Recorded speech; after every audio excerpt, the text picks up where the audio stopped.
हमेशा इन 3 बातों को ख्याल में रखेंगे तो खुशियों भरा जीवन बिताएंगे। हेलो दोस्तों, राधे राधे। आप लोगों का हमारे चैनल आदर्श भक्ति धारा में स्वागत है। आशा रखता हूँ और ईश्वर से कामना करता हूँ कि आप लोग भी कुशल से होंगे। आज का विषय है हमेशा 3 बातों को ध्यान में रखेंगे तो जीवन में खुशियों से भरा रहेगा। दोस्तों, अगर आप हमारे चैनल पर नए हैं तो इसे सब्सक्राइब कर लें और वीडियो को दोस्तों को शेयर जरूर करें। तो हम 3 नियम बताने वाले हैं।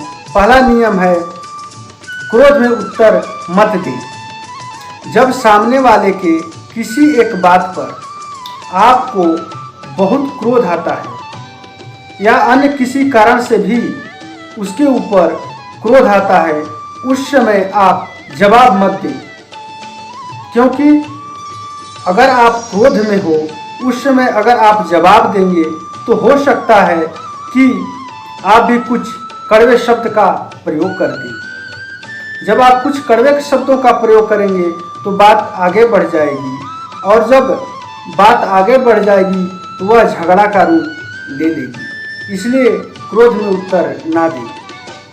दूसरा नियम है दुख में निर्णय मत लें।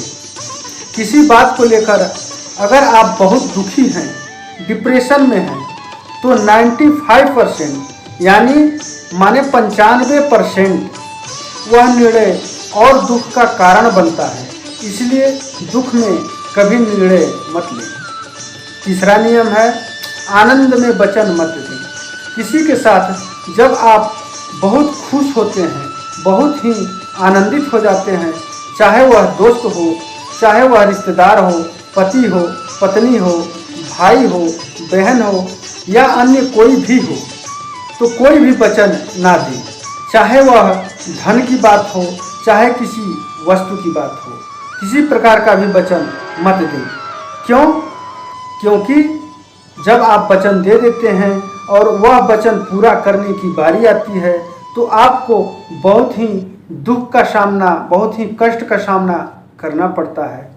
जैसे मैं आपको एक उदाहरण देकर समझाता हूँ।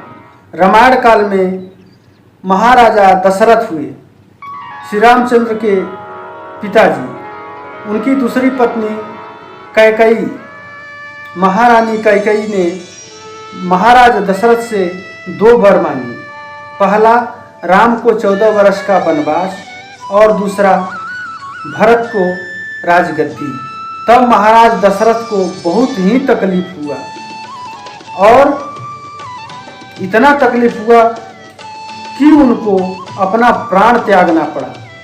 लेकिन सवाल यह उठता है कि उस समय तो वचन मांगा गया था, वचन देने वाली बात कब आई, मतलब वचन कब दिया गया? तो एक ऐसे समय की बात है कि एक समय देवासुर संग्राम हुआ, माने देव और असुर में भीषण युद्ध हुआ। उस देवासुर संग्राम में महाराज दशरथ देवताओं की तरफ से युद्ध में भाग लिए और उसमें महारानी कैकेयी ने भी भाग लिया था। युद्ध करते समय किसी असुर के प्रहार से महाराज दशरथ का पहिए का कील, जो पहिया अटका रहता है, वह कील निकल जाता है। तब महारानी कैकेयी उस कील की जगह अपनी उंगली डाल देती है ताकि पहिया ना निकले। जब युद्ध समाप्त होता है, महाराजा दशरथ युद्ध जीत लेते हैं, देव लोग भी उस युद्ध को जीत लेते हैं। तब महाराजा दशरथ महारानी कैकेयी पर बहुत ही खुश होते हैं। खुश होकर उन्हें वर मांगने के लिए कहते हैं कि आप हमसे 2 वर मांग सकती हैं। पहला आप हमारी जान बचाने के लिए, दूसरा जीत दिलाने के लिए।